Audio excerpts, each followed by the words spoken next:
Perfect. So thank you for joining us this evening for our session around fundraising ideas for Camp 100. On the screen there are the dates for Camp 100. Hopefully everybody's got them in their diary already, but if you don't, 27th of July to the 6th of August 2025. So we're just going to go through today when and what Camp 100 is. For those who don't know, we're going to look at what we can fundraise towards. We're going to look at some fundraising ideas for groups, funding and grants that are available kind of externally from our groups ourselves. We're going to look at the Access Fund for Camp 100 and how you can get some financial support centrally. We are going to look at some dates for the diary, and then there'll be some time for any questions, should anybody have any, as we go through. So just the basics for those who don't know, Camp 100 is going to be happening from the 27th of July until the 6th of August 2025. You can come for the whole 10 days. There's also a 3-day option and a 7-day option there as well. Camp is going to take place at Kelmarsh Hall, same place as Common Ground for those who were there in 2022. And we're expecting hopefully around 2,000 participants from Woodcraft Folk and a few more from our international friends from the IFM network. The theme of camp is going to be the next 100 years, looking back on our last 100 years and looking forward as well. So diving straight into the fundraising element of what can we fundraise for, what can our groups fundraise for, what can we fundraise for towards Camp 100. So the biggest thing, I guess, that groups are looking for funding for is camp fees. So to support young people and volunteers, importantly, to come to Camp 100. I think often we focus on covering camp fees for young people, which obviously is why we're at camp, to help our young people have brilliant experiences. But I think lots of funders and people donating to good causes recognise that volunteers are also giving up their time. So it's really important that we can look for some funds to support our volunteers as well.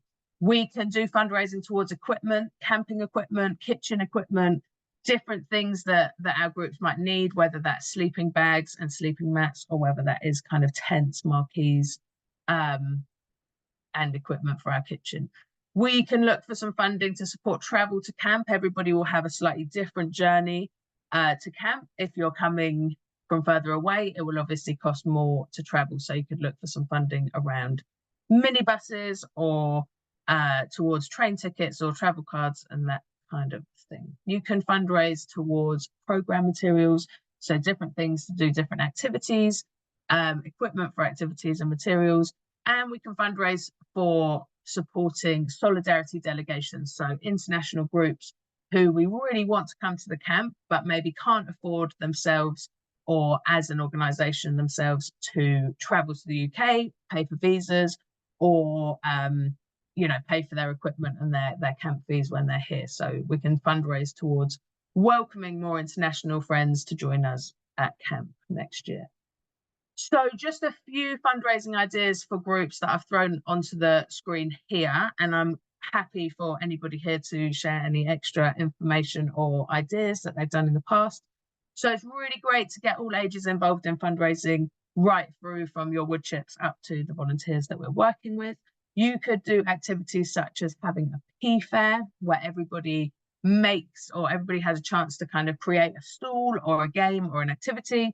And you can, in a traditional pea fair, you would pay for taking part in those activities or going to those stalls with peas. And often if that's just a group night activity or something at camp, you get your peas for free, but you could charge people, a couple of pounds to have 50 peas to go and spend within the pea fair or something like that and make it into a fundraising activity. You could do some performances from your group, so set up some dancing, singing, a show, something like that, and charge people to come and watch it, to make a donation to the group to come and watch the performance and to maybe share in some different activities. You can do things in your local community, so go to a community event. Often there you can not charge for the activities, but you can have a donation bucket or a donations box to collect some donations for putting on some activities or just sharing information about the group and what you do.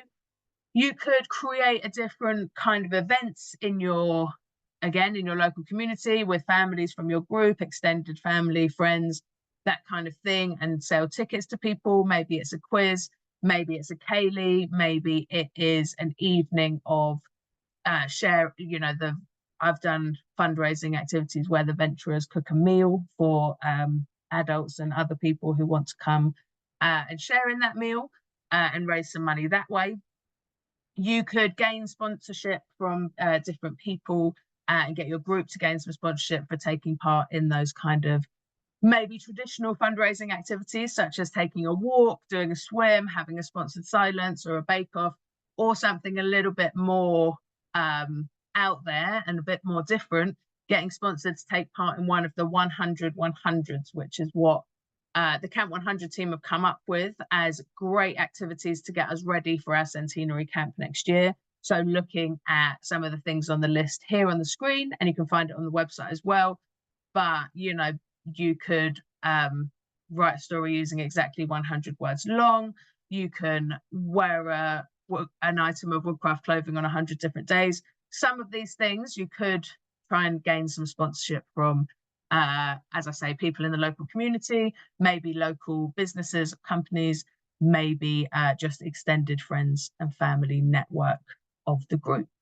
So on top of all of those things that you can do as a group to kind of get some donations in and get some money towards getting to Camp 100, there are also a few funding and grants available from different organisations. The ones that I've put on the screen here are ones that groups and districts have had success with in the past, especially when looking to go to a big event like Venture Camp or Common Ground, that was our international camp in 2022. So these are ones that people have applied for before and got funding from.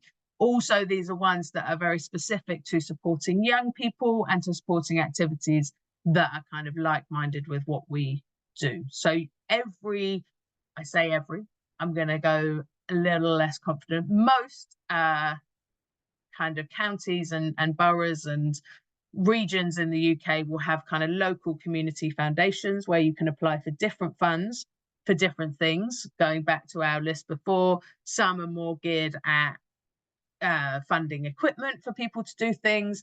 Some are more funded at supporting people to travel and to have experiences such as coming to camp. So definitely worth looking into your kind of local community foundations.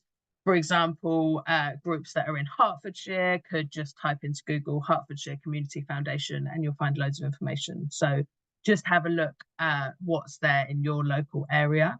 There are magic little grants, excuse me, when I share the recording of this, I'll also share the links, and you can also find the links on our fundraising page on the Camp 100 website. So magic little grants, you can gain up to about £1,000, I think, by filling in a pretty simple application form, telling them what you plan to do, taking people to camp.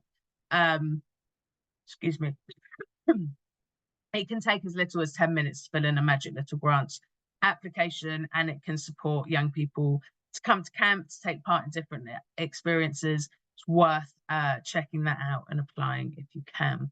There's also the National Lottery Fund Awards for All. Quite a lot of people apply for this fund, but it can be quite a large amount. I know that groups have got up to about £3,000 in the past to support young people to come to camp. They accept applications all year round, so there isn't really a deadline on that one, but the turnaround is about 3 months of finding out whether you get that funding or not. So I would recommend applying for that one as soon as possible if that is one that you're interested in. There's an option for groups and districts to do some donation-based crowdfunding, so setting up a Just Giving page or a crowdfunding page, or using a website where you can collect donations kind of organically and share that on social media, and see how much of a round robin you can get to support your group. It's also really worth looking into your kind of local Lions or Rotary Club, who are often looking to support local organisations and local people to have brilliant experiences. I think, again, it's worth kind of going onto Google and putting in your local area, local Lions Club or Rotary Club, and often they just require you to sort of write a letter. We have some example text that you can put into that letter, which is available on the website as well. The last one that I put down here, although this isn't an exhaustive list, there's loads more that you can find around, is the co-op local causes. So you can apply to your local co-op if you have a co-op store nearby.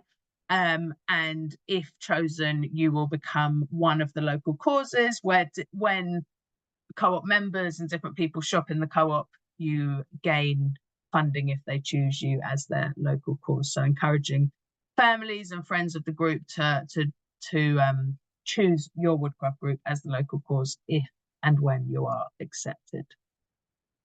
We're encouraging that groups and districts do as much fundraising as they can to support as many young people and volunteers from their groups to come to Camp 100 and have a brilliant experience. We recognise that some groups might have more people who need and would benefit from the financial support. We understand that lots of groups want to bring along a big group of people to Camp 100, which is also fantastic, and we want to support as many people as possible to come. So Woodcraft Focus centrally wants to help reduce any barriers from participating in camp. This is from, as I said before, young people and volunteers.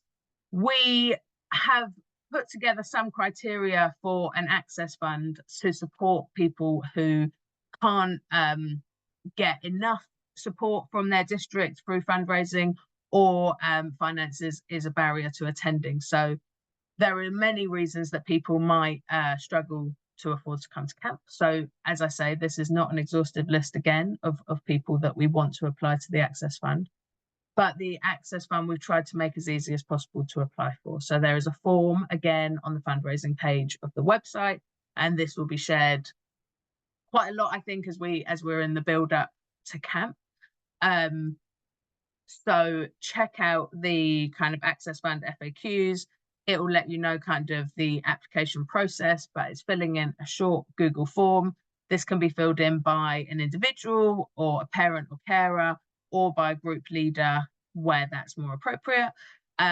We're launching the Access Fund in 2 stages this time, so that we can ensure that we spread the fund as much as possible to those who need it the most. So right now, the fund is open for applications between now and the end of November, and we will let people know in December what they have got from the Access Fund. Everything is obviously dependent on how much money we can raise centrally and how many people apply to the Access Fund, but we want to try to support as many people as possible. The Access Fund will then reopen in January and be open until the end of March, and we will let people know in April what they have received from the Access Fund. So we're doing it in 2 different stages this time, which hopefully means more people can benefit from it and apply to it. We are, to help support the Access Fund and other elements of camp, taking part this year in the Big Give Christmas Challenge, or the Big Give Christmas campaign. And that is going to be kind of central fundraising to support the Access Fund, as I say. During the week between the 3rd and the 10th of December, we will be running a fundraising campaign. So that will be live on social media. We'll be WhatsApping people. We hope that groups and districts can get behind that and share some of that messaging with people who maybe used to be involved in their district but aren't as involved anymore, people who maybe have benefited a lot from coming to international camps in the past but might not be coming to this one, and anybody else we can think of to share the message and get support, as I say, to support more people to come to camp. So we're hoping in that week that we will raise around £7,500, and we will then be match funded, hopefully up to kind of £3,000 of that to then go towards the Access Fund. So in a very Woodcraft way, we want to be cooperative about it. So we are hoping that we have around 3,000 members within our database. Even if all of our members gave us £5, we would be smashing our target. So if we can find friends, family, extended network of people, people who used to be involved, alumni of the organisation, we can definitely bring more experiences to more young people through the Access Fund. So just to finish up before we go to questions, a few dates for the diary. As I mentioned, the Access Fund round 1 is open at the moment, and that will close or kind of pause for us to look over at the end of November. We then have the Big Give campaign week, which is the 3rd to the 10th of December.